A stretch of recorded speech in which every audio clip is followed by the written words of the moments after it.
Welcome back. Telangana జాగృతి అధ్యక్షురాలు కవిత మాట్లాడుతున్నారు. ఇప్పుడు లైవ్ చూద్దాం. ఉద్యమానికి వచ్చేటప్పటికే బీఆర్ఎస్ పార్టీ పొలిటికల్గా ఒక శక్తిగా ఎదిగింది అధ్యక్ష. ఆనాటికే యూనియన్ క్యాబినెట్ మినిస్టర్గా కేసీఆర్ గారు కూడా ఉన్నారు. అయినప్పటికీ నేను బీఆర్ఎస్ పార్టీలోకి రాకుండా ఇండిపెండెంట్గా తెలంగాణ జాగృతి అనేటటువంటి సంస్థను స్థాపించి ఆ సంస్థ ద్వారా తెలంగాణ ఉద్యమంలో ఎక్కడైతే గ్యాప్ ఉందో ఆ గ్యాప్ని ఫుల్ఫిల్ చేయడానికి, ముఖ్యంగా మహిళా లోకాన్ని తెలంగాణ ఉద్యమంలోకి తీసుకురావడానికి, యువమిత్రుల్ని తెలంగాణ ఉద్యమంలోకి తీసుకురావడానికి అనేక కార్యక్రమాలు చేపట్టడం జరిగింది అధ్యక్ష. అందులో ప్రధానంగా ఏదైతే మన సంస్కృతి గురించి అనేకమైనటువంటి చిన్న చూపు చూసేటటువంటి పరిస్థితి ఉన్నటువంటి సందర్భంలో మన బతుకమ్మ మన గౌరవం అని చెప్పి బతుకమ్మ పండుగను ముందుకు తీసుకెళ్ళి నేను ఊరూరా తిరుగుతూ మరి బతుకమ్మ పండుగ మన ఆత్మగౌరవానికి ప్రతీక అని చాటి చెప్పేటటువంటి ప్రయత్నం చేశాను అధ్యక్ష. అదేవిధంగా మన చరిత్రకు సంబంధించి 3000 సంవత్సరాల తెలంగాణ చరిత్రను కూడా నేను ప్రత్యేకించి ఒక చారిత్రక బృందాన్ని కూడా పెట్టుకొని మరి పుస్తకాలను కూడా వెలువరించడం జరిగింది అధ్యక్ష. తెలంగాణలో ఉన్నటువంటి చారిత్రక కట్టడాలను పరిరక్షించడానికి, ఆ కట్టడాల చుట్టూ ఉన్నటువంటి చరిత్రను కూడా నేను నిక్షిప్తం చేయడానికి చేయని ప్రయత్నం అంటూ లేదు అధ్యక్ష. అట్లానే ప్రధాన స్రవంతి మీడియాలో, సినిమాల్లో మనకు జరుగుతున్నటువంటి అవమానం పట్ల ఆనాడు ఉమ్మడి రాష్ట్రంలో చాలా తీవ్రంగా కొట్లాడడం జరిగింది అధ్యక్ష. మన భాషను, మన యాసను ప్రొటెక్ట్ చేయడానికి నా వంతు ప్రయత్నం చేశాను అధ్యక్ష.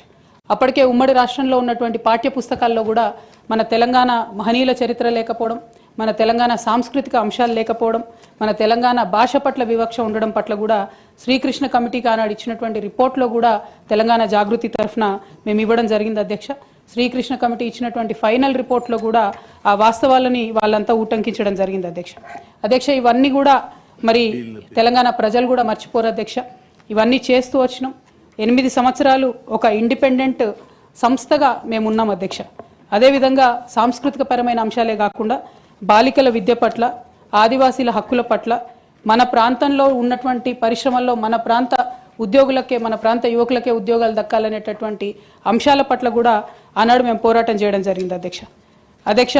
2004లో నేను వాస్తవానికి అప్పటికే అమెరికాలో ఉద్యోగాలు చేస్తూ ఉన్నాం అధ్యక్ష. 2004 ఆగస్టులో నేను నా పర్సనల్ రీజన్స్ కోసము భారతదేశానికి వచ్చాను అధ్యక్ష. కానీ ఆ తర్వాత 2006లో ఎప్పుడైతే కేసీఆర్ గారు యూనియన్ మినిస్టర్ పదవికి రిజిగ్నేషన్ చేశారో అనేక మంది యువకులు తమ ఉద్యోగాలను వదులుకొని ఉద్యమంలోకి వచ్చారు అధ్యక్ష. వారితో పాటే నేను కూడా ఉద్యమంలోకి వచ్చాను అధ్యక్ష. వేలాది మందిని వారు ఇన్స్పైర్ చేసినట్టే నన్ను కూడా ఇన్స్పైర్ చేశారు అధ్యక్ష. అయితే మీ అందరికీ తెలుసు అధ్యక్ష, ఉద్యమంలో మనందరం కూడా కష్టపడ్డాం, పార్టీలకు అతీతంగా కష్టపడ్డాం. అనేక సందర్భాలు జరిగినాయి. చాలా సక్సెస్ఫుల్గా మన అంశాలని మనం ప్రజలకు చెప్పగలిగినాం, భావజాల వ్యాప్తి చేయగలిగినాం. అయితే అధ్యక్ష 2013-14లో తెలంగాణ ఉద్యమాన్ని మలుపు తిప్పేటటువంటి కీలక ఘట్టాలు జరిగినాయి అధ్యక్ష. 2013లో ఆనాడు కాంగ్రెస్ పార్టీలో ఉన్నటువంటి కొంతమంది నాయకులు మరి కేసీఆర్ గారిని మీరు ఢిల్లీకి రండి, సోనియా గాంధీ గారు నిర్ణయం తీసుకున్నారు తెలంగాణ ఇస్తారని చెప్పి పిలిపిస్తే మేము కుటుంబ సమేతంగా 2013లో ఢిల్లీకి వెళ్ళడం జరిగింది అధ్యక్ష. కానీ వెళ్ళిన తర్వాత 2 నెలలు కూడా దాదాపుగా కనీసం కాంగ్రెస్ పార్టీలో పెద్ద నాయకులు కానీ చిన్న నాయకులు కానీ ఎవరు పలకరించిన పాపన పోలేదు అధ్యక్ష. ఆనాడు ఈ ఘట్టం నేను ఈ హౌస్లో రికార్డ్ కావాలని చెప్తా ఉన్నా అధ్యక్ష. ఎందుకంటే ఇవాళ అనేక మంది తెలంగాణ ఉద్యమంతో సంబంధం ఉన్నవాళ్ళు, లేని వాళ్ళు, కొత్తగా రాజకీయాల్లోకి వస్తున్నటువంటి వాళ్ళు కూడా తెలంగాణ ఉద్యమంలో మీ పాత్ర ఏంటి అని మాట్లాడుతున్నటువంటి సందర్భంలో గల్లీలో కొట్లాడటమే కాదు, ఢిల్లీలో లాబియింగ్లో కూడా నా పాత్ర ఉందని చెప్పడానికే హౌస్లో ఈ మాట చెప్తా ఉన్నాను అధ్యక్ష.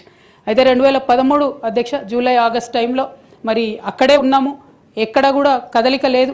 అటువంటి సందర్భంలో ఆనాడు మేడం సోనియా గాంధీ గారు ఎవరైతే ఈ కీలకమైన నిర్ణయం తీసుకోవాలో వారికి సంబంధించి ముఖ్య అనుచరుడుగా ఆస్కర్ ఫెర్నాండెస్ గారు ఉండేవారు అధ్యక్ష. తమరందరికీ తెలిసి ఇప్పుడు లేరు, వారు పెద్దవారు.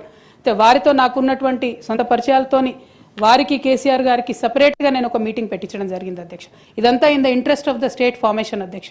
ఆ తర్వాత సోనియా గాంధీ గారు ఇంటర్ఫియర్ అయ్యి ఒకటే రోజులో అధ్యక్ష 7 నుంచి 8 సార్లు కమ్యూనికేట్ అయ్యి మాట్లాడి ఆ తర్వాత తెలంగాణ సాధన అనేటటువంటి అంశం ముందుకెళ్ళింది అధ్యక్ష. ఆ విషయం తమరికి కూడా తెలుసు అధ్యక్ష. 2013 ఆగస్టు సెప్టెంబర్ నుంచి మొదలు పెడితే 2014లో తెలంగాణ బిల్లు పాస్ అయ్యేంత వరకు కూడా మనందరం కూడా నిప్పుల కుంపటి మీద కూర్చున్నాం అధ్యక్ష.